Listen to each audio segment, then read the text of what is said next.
السلام علیکم، very good morning from new Pakistan. میں ہوں آپ کی ہوسٹ حنا سلمان. ویوز خوش خاش ہوں گے، خیریت سے ہوں گے. ایک لانگ ویکینڈ جو ہے وہ آپ لوگوں نے گزارا ہوگا، اور یہ بھی پتہ لگا کہ ایکسیسو گاڑیاں جو تھیں ناردرن ایریاز کا رخ کر رہی تھیں، جہاں ٹریفک جو ہے بری طریقے سے متاثر ہوئی تھی. ویوز جہاں ٹریفک متاثر ہوتی ہے رخ ہم کرتے ہیں، مگر آپ کو پتہ ہے کہ ایک دل دہلانے والا جو واقعہ ہوا ہے وہ ہوا ہے کوئٹہ میں نہیں، وہ ہوا ہے مستونگ میں، جہاں ایک فیملی جو تھی وہ کراچی سے روانہ ہوئی اور کوئٹہ شہر جا رہی تھی، مگر رستے میں جو ہے ان کا گوگل میپ کام نہیں کیا، جس کی وجہ سے مستونگ میں ان کا پڑاؤ ہوا. اور جب وہاں سے وہ گزر رہے تھے تو کچھ مسلح افراد نے ان کو کہا جا رہا ہے کہ روکنے کی کوشش کی، اور روکتے روکتے جو ہے کہا کہ رک جائیں، مگر وہ نہیں رکے. اور رکنے کے ساتھ ساتھ جو تھا سوچا ہوگا کہ بھئی کوئی نہ کوئی ڈکیت ہو سکتے ہیں یا کوئی نہ کوئی واردات ہو سکتی ہے. اکثر جب ہم لوگ جاتے ہیں تو ہم لوگوں کی کوشش ہوتی ہے، اور یہ بھی ہمیں اسپیشلی SOP کے تحت کہا جاتا ہے، سیفٹی میجرز کے تحت کہا جاتا ہے کہ کوئی بھی ایسا شخص یا مسلح افراد آپ لوگوں کو روکنے کی کوشش کریں تو مت رکیں. آف کورس فیملی ہے آپ کی بیٹھی ہوئی، اس میں چھوٹے بچے ہیں آپ کی وائف ہے، تو اللہ نہ کرے کوئی ایسا واقعہ ہو. مگر انہوں نے نہیں سوچا تھا کہ جو واقعہ ہے یہ وہ بدترین صورتحال اختیار کر جائے گا، اور وہ شخص جو ہے وہ ایک ٹور کے تھرو جو ہے ایک ٹور کرنے کے لیے کوئٹہ جا رہے تھے، مگر راستے میں جو ہے ان کے اوپر شدید فائرنگ کی گئی، اور شدید فائرنگ کی صورتحال میں وہ جو شخص ہے، وہ جو تاجر تھا، کراچی سے تعلق رکھنے والا تاجر، وہ ہلاک ہو گیا، اور اس کی بیوی جو ہے وہ شدید زخمی ہو گئی. مگر دو خوبصورت جو بچیاں جو گاڑی میں بیٹھی ہوئی تھیں وہ اس زد میں نہیں آئیں اور وہ بچ گئیں. اچھا، کبھی سوچ سکتا ہے انسان کہ خوشی کے لمحات ویلاگنگ کرتے ہوئے، پہاڑوں کا نظارہ لیتے ہوئے، خوبصورت سڑکیں دیکھتے ہوئے، پاکستان کی خوبصورتی سے متاثر ہوتے ہوئے ہم لوگ جاتے ہیں، ایسی جگہوں کا رخ کرتے ہیں، مگر آج بھی کچھ ایسی جگہیں ہیں جو کہ نو گو ایریاز ہیں، جہاں جانا بہت خطرناک ہے. تو سوچ لینا چاہیے جب آپ جا رہے ہو، اور انسٹیڈ جا بھی رہے ہوں وہاں کوئی مسئلہ آ جائے، ان کیس آپ کو پتہ ہے جس طرح کہ اتنا بڑا مسئلہ آیا، وہ گوگل میپ جو ہے وہ کوئٹہ لے کے جانے کی بجائے مستونگ ان کا پڑاؤ ہو گیا. اور آف کورس مستونگ کے بارے میں بہت زیادہ جانتی ہوں، کیونکہ مستونگ بڑا خوبصورت علاقہ ہے، مگر کسی کو نہیں پتا تھا کہ وہاں ایسی دہشت گردی ہو سکتی ہے. لوگ کہاں چھپے ہوئے تھے، کس بل میں چھپے ہوئے تھے، کس مورچوں میں چھپے ہوئے تھے، یا لوگ جو تھے وہ انتظار کر رہے تھے، یا وہ سمجھ رہے تھے جو دہشت گرد ہیں کہ یہ بھی کوئی دہشت گردی ہے. مگر دن دہاڑا جو ہے صبح سویرے کا واقعہ تھا. وہاں دیکھ سکتے تھے گاڑی میں سے، ایک چھوٹی گاڑی میں سے لوگ وہاں دیکھ سکتے ہیں کہ ایک مسز ان کی بیٹھی ہوئی ہے ساتھ، یا ایک شخص بیٹھا ہوا ہے، اور ساتھ بچے بھی تھے. تو ہم کیسے لوگ ہیں کہ ہم لوگوں نے یہ بھی نہیں سوچا کہ ہم لوگ گولی چلا رہے ہیں، کس شخص پہ چلا رہے ہیں، کون چلا رہا ہے، کس وجہ سے چلا رہا ہے، اور ان لوگوں کو یہ بھی نہیں پتا کہ وہ کیوں مارے جا رہے ہیں. کتنا بڑا المیہ اس معاشرے کا. یہ کوئی پہلا واقعہ نہیں ہے، اس سے پہلے بھی بہت سے ایسے واقعے ہم نے دیکھے ہیں جس میں وہ حرکات ڈیفرنٹ تھے مگر فیملیز ٹارگٹ ہوئی ہیں. تو کیا اب جانا یا کہ ٹریول کرنا کتنا مشکل ہو چکا ہے. اور اس کے ساتھ ساتھ وہ دو خوبصورت بچیوں کی جو پکچر آئی ہیں سوشل میڈیا کے اوپر، وہ معصوم بچیاں جو ہیں، سہمی ہوئی بچیاں، وہ ڈیزرو کرتی تھیں کہ ان کے والدین کے ساتھ کیا ہو، یا ان کو پتا تھا کہ وہ جو خوشی کے لمحات ہیں وہ انہوں نے خون خرابہ دیکھا، ان ماں کی پوری قمیض خون میں لت پت تھی، اور بچیاں جو تھیں وہ ساتھ ساتھ چلتی ہوئی آ رہی تھیں ہسپتال. اور کراچی کے تاجر برادری تو احتجاج کی آف کورس ان کا کرنا پڑتا ہے، مگر یہ حکومت کے اوپر بھی ایک بہت بڑا سوال ہے کہ تحفظ دینا، سیکیورٹی دینا جو ہے وہ ہماری اسٹیٹ کا کام ہے. اسٹیٹ بہت کام کر رہی ہے، نو ڈاؤٹ اباؤٹ اٹ، مگر ایک معصوم فیملی کے ساتھ اتنا بڑا بدترین قسم کا واقعہ ہونا کسی ظلم سے کم نہیں ہے. تو یہ جو ظلم ہوا ہے اس کا کفارہ کون ادا کرے گا؟ ایک عورت بیوہ ہوئی ہے، دو بچیاں یتیم ہوئی ہیں، ایک خاندان اجڑا ہے، ایک باپ کا بیٹا گیا ہے، ایک قوم کا بڑا تاجر جو ہے وہ گیا ہے. یہ بہت سے سوال چھوڑ گئے ہیں. ان سوالوں کا جواب کون دے گا؟ ہم بھی منتظر ہیں. ہم نے سوچا کہ آج ہم بات کریں. And of course when I was talking I was trembling because situation ایسی ہے کہ ہم سب چاہتے ہیں کہ گرمیوں کی چھٹیاں ہو گئی ہیں, ہم لوگ جو ہیں جائیں اپنے بچوں کو لے کے کسی ایسے علاقے میں جائیں جو علاقہ ہم نے ابھی تک دیکھا ہی نہیں ہے. تو ویورز, آپ کی سوشل میڈیا پہ پکچرز بھی چل رہی ہیں, آپ دیکھ سکتے ہیں ان کا لاسٹ ویلاگ کیا تھا, کس طریقے سے انہوں نے جگہ جگہ جو ہے کیپچرنگ کی ہوئی ہے, کس طریقے سے انہوں نے موبائل کے تھرو جو ہیں وہ جگہ جگہ اسپاٹس پہ رکے ہوئے ہیں. مگر اس کے ساتھ ساتھ آپ نے یہ بھی پکچر دیکھی ہے کہ دو بچیوں نے کس طریقے سے ہاتھ جوڑا ہوا ہے. Of course they are afraid. انہوں نے جو ایک پورا سینیریو دیکھا, ایک ٹراما دیکھا, وہ ساری زندگی کا ٹراما ہے. ساری زندگی ان کی ذہنی صحت کو متاثر کرے گا کہ ان کا باپ جو ہے بے گناہ مارا گیا ان کے سامنے, جس کو یہ بھی نہیں پتا تھا اس کا قصور کیا ہے, اس کو یہ بھی نہیں پتا تھا اس کا جرم کیا ہے, اس کو کس جرم کی سزا ملی ہے. اپنے بچوں کے ہمراہ جو ہے ایک فیملی ویکیشن پہ جاتے جاتے موت کے گھاٹ اس کو اتار دیا. تو آف کورس یہ واقعہ چھوٹا واقعہ نہیں ہے. It's a security issue, it's a lot of issues we can talk about. یہ بہت بڑے بڑے ایشوز ہیں جو کہ اس میں انوالو ہوتے ہیں. اس ایشو کو کون ایڈریس کرے گا؟ آف کورس ہم چاہتے ہیں حکومت پلیز اس چیزوں کو دیکھے. جہاں حکومت بہت اچھے کام کر رہی ہے, دنیا کی سیکیورٹی پہ ہم لوگ مامور ہیں.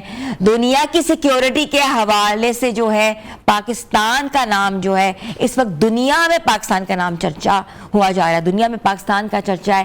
پاکستان نہ صرف ایک سازی کردار ادا کیا ہے دو بڑے ملکوں کے درمیان جنگ رکوانے میں, تو یہ تو جنگ ہماری ہے, اس کو روکنا ہمارا کام ہے اور جگہ جگہ نشاندہی کرنا بھی ہمارا کام ہے. آف کورس حکومت اس پہ ایکشن لے اور جو بھی ٹیررسٹ ہیں, جو بھی لوگ ہیں, ان کو کیفر کردار تک پہنچائے. اور واقعی ایک ظلم کے ساتھ جو ہے وہ ظلم کے اگینسٹ آواز اٹھانا جو ہے وہ بڑی بات ہے, مگر اس ظلم کے بارے میں بات کرنا بھی کسی بھی اس کہتے نا کہ گفتگو کے اندر ایک اپنا کنٹریبیوشن ایڈ آن ہونے کے مترادف ہے.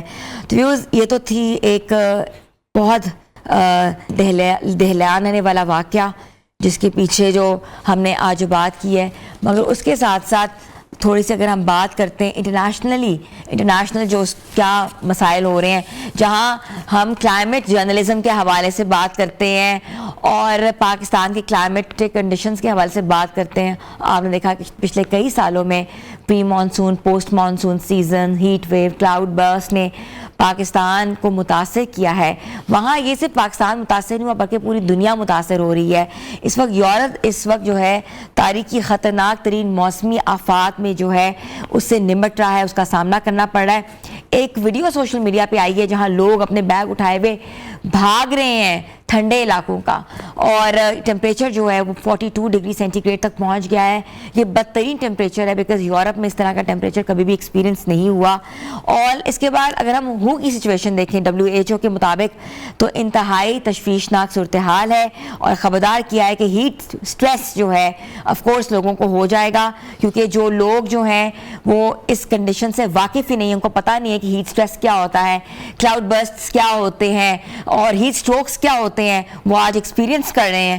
اور اس کے ساتھ ساتھ France, Germany, Italy, Spain, Poland اور چیکوسلواکیہ جیسے جو ممالک ہیں سب سے زیادہ متاثر ہوئے ہیں. کلائمیٹ چینج کے حوالے سے بات کریں گے. We need to talk about it کہ what's happening around the world, how global warming is affecting the entire world. It's not about Pakistan, پوری دنیا کا یہ معاملہ ہے. Zainab Naeem is with us of the weather expert. السلام علیکم زینب, ہاؤ آر یو؟ جی وعلیکم السلام, thank you so much. Zainab, Europe میں جاری جو شدید گرمی کی جو لپیٹ آئی ہے آپ اس کو کس طریقے سے دیکھ رہی ہیں؟ جی بالکل, یورپ میں یہ ایک موسمی سسٹم آیا ہے جس کو ہم اومیگا بلاک کہتے ہیں. اومیگا بلاک کا مطلب یہ ہے کہ دو لو پریشر سسٹمز کے بیچ میں ایک ہائی پریشر گرم ہوا کا سسٹم ٹریپ ہو گیا ہے, جس کی وجہ سے وہاں پہ مسلسل نہ کہ صرف دن کے ٹائم گرم ہوا وہاں پہ گردش کر رہی ہے بلکہ رات کے ٹائم بھی وہاں گرمی جو ہے وہ بڑھ رہی ہے. تو یہ ایک ویسے تو ایک نیچرل ویدر سسٹم ہے, یہ بہت سالوں بعد آتا ہے, اور ایسا نہیں کہ ابھی اس دفعہ ہی ایسی گرمی پڑی ہے. آج سے کافی سال پہلے بھی میرے خیال سے 2002-3 میں اور اس کے علاوہ 90s میں بھی اس طرح کا معاملہ یورپ میں ہوا تھا.